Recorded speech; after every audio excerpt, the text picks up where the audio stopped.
There is a particular version of avoidant attachment that does not get discussed with enough nuance. Not the dismissive avoidant, who has built such a thorough architecture of self-sufficiency that the need for connection rarely breaks through the surface in any visible way, but the fearful avoidant, the person who desperately wants connection and is simultaneously terrified of it, who feels the pull towards closeness just as strongly as the pull away from it, who is not indifferent to love but overwhelmed by it, who wants to be close and cannot tolerate being close, and cannot tolerate being distant either. This is perhaps the most painful version of the attachment wound to carry, because there is no equilibrium available. The dismissive avoidant can at least inhabit their self-sufficiency with a degree of comfort. The anxious person can at least lean into the pursuit with a sense of momentum. But the fearful avoidant is caught between two equally strong and equally terrifying forces, with no direction that offers relief. And the beliefs that emerge from that position, the specific lies the fearful avoidant comes to hold about themselves and about relationships, are among the most destructive I have ever encountered. I want to name them today, not to diagnose or to judge, but because these lies operate most powerfully when they are invisible, when they feel like truth rather than like stories that were written in childhood and have been running unchallenged ever since. Seeing them clearly is the beginning of something different. The first lie is that wanting closeness is evidence of weakness. The fearful avoidant grew up in an environment where emotional need was either unsafe, unpredictable, or both, where wanting something from another person produced outcomes that ranged from disappointment to overwhelm to the specific, particular pain of a need that was visible and vulnerable and not met. And from that experience, a belief formed that the wanting itself is the problem, that need is the thing that produces pain, that if they could just need less, want less, require less from the people around them, they could avoid the specific suffering that comes from wanting and not receiving. So they learn to treat their own longing as a liability, as evidence of something wrong with them, as a weakness to be managed and minimized and hidden, rather than a completely human experience to be acknowledged and met. But the wanting does not disappear when it is suppressed. It goes underground, and underground it develops a pressure that eventually finds its way out in ways that are far more disruptive than the original wanting would have been, in sudden emotional flooding in relationships that otherwise seem controlled, in intense, overwhelming attachments that arrive without apparent warning, in the desperate push towards closeness followed immediately by the terrified pull away from it that is the fearful avoidant's most recognizable pattern. The wanting is not weakness. It is the most fundamental human thing there is, and treating it as weakness does not make it smaller. It makes it more dangerous.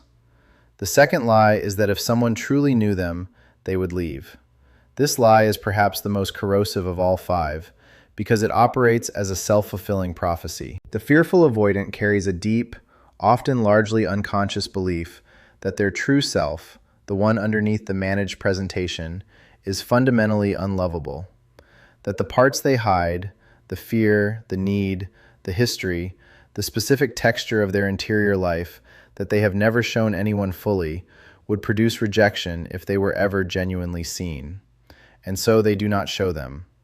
They offer a version of themselves that is partial, carefully edited, constructed to be acceptable in ways the full version might not be. And the relationship that develops is a relationship with the partial version, which means two things happen simultaneously. The other person is loving someone who is not entirely real, which the fearful avoidant can feel, and which produces its own specific pain. The sense of being loved for a performance rather than for themselves.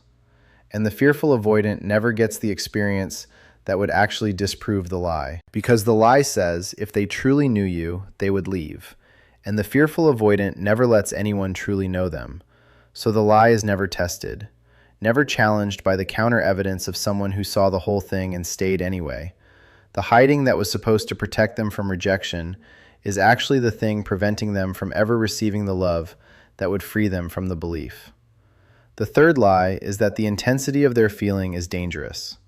Fearful avoidants often feel things at a volume that is significantly higher than the people around them seem to experience.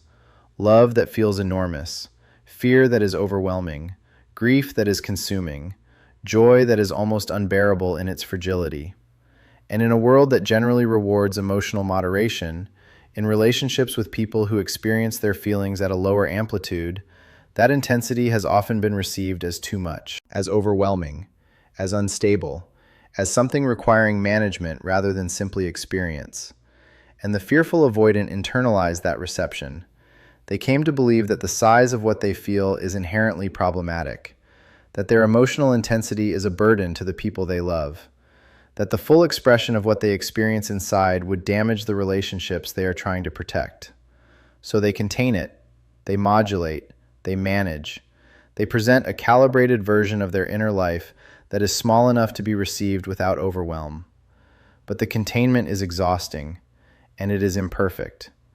And eventually the intensity that has been suppressed finds its way through, usually at the worst possible moment, in the form of the emotional flooding I described earlier. And that flooding confirms the lie. See, the intensity is dangerous. Look what it does. Look how it lands on the people I love. But what the lie does not account for is that the flooding is a consequence of the containment, not evidence of the intensity being inherently harmful, but evidence of what happens when something real is held at a pressure the container was never designed to sustain indefinitely. The intensity is not the problem. The belief that it has to be hidden is the problem. The fourth lie is that needing help means being a burden. The fearful avoidant learned very early that their needs, when expressed, either produced negative consequences or simply were not met. And from that learning, a conviction formed that asking for help was an imposition, that requiring support was a burden on the people they loved, that the right way to exist in relationship was to give as much as possible and need as little as possible. Which sounds selfless, but it is actually another form of self-protection. Because if you never ask for anything, you can never be told no. If you never express a need, you can never experience the specific, particular pain of a need that was seen and ignored. If you position yourself as the one who gives rather than the one who receives, you can maintain a degree of control over the vulnerability the relationship requires. But relationships that run on this principle do not actually work. The fearful avoidant who never expresses needs does not become needless. They become a person whose unexpressed needs are running underneath everything, shaping their behavior and their resentments and their eventual exhaustion in ways that are less visible but no less real than expressed needs would have been. And the partner who is never allowed to give, who is only ever on the receiving end of the fearful avoidant's caregiving, eventually feels not loved but useful. Not in a relationship, but in a role. Needing is not burdening. It is half of the exchange that makes love mutual. The fifth lie is that leaving first hurts less than being left. This is the lie that produces the most direct damage to the fearful avoidance relationships. Because the fearful avoidant, having learned that closeness is dangerous and that being left is one of the most painful experiences available, developed a defense against that specific pain. If they leave first, they control the ending. They are not the one waiting to be rejected. They are not the one who loved fully and was left with the wreckage. They are the one who moved before the moving was done to them. And there is a short-term truth to this. The leaving does feel, initially, more manageable than the anticipating. But what the lie does not account for is that the fearful avoidant does not actually want to leave. They want to stay. They want the closeness. They want the relationship to be safe enough to inhabit fully. And every time they leave to avoid the pain of being left, they accumulate a specific compounding grief. The grief of relationships that ended not because they were over, but because the fear was louder than the love.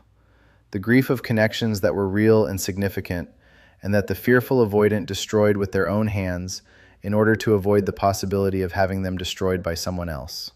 That grief, sitting underneath all the lies, is often what finally brings the fearful avoidant to the work. The recognition that leaving first does not hurt less. It hurts differently. And differently, for the fearful avoidant who has been choosing it as protection for most of their adult life, has been hurting them far longer.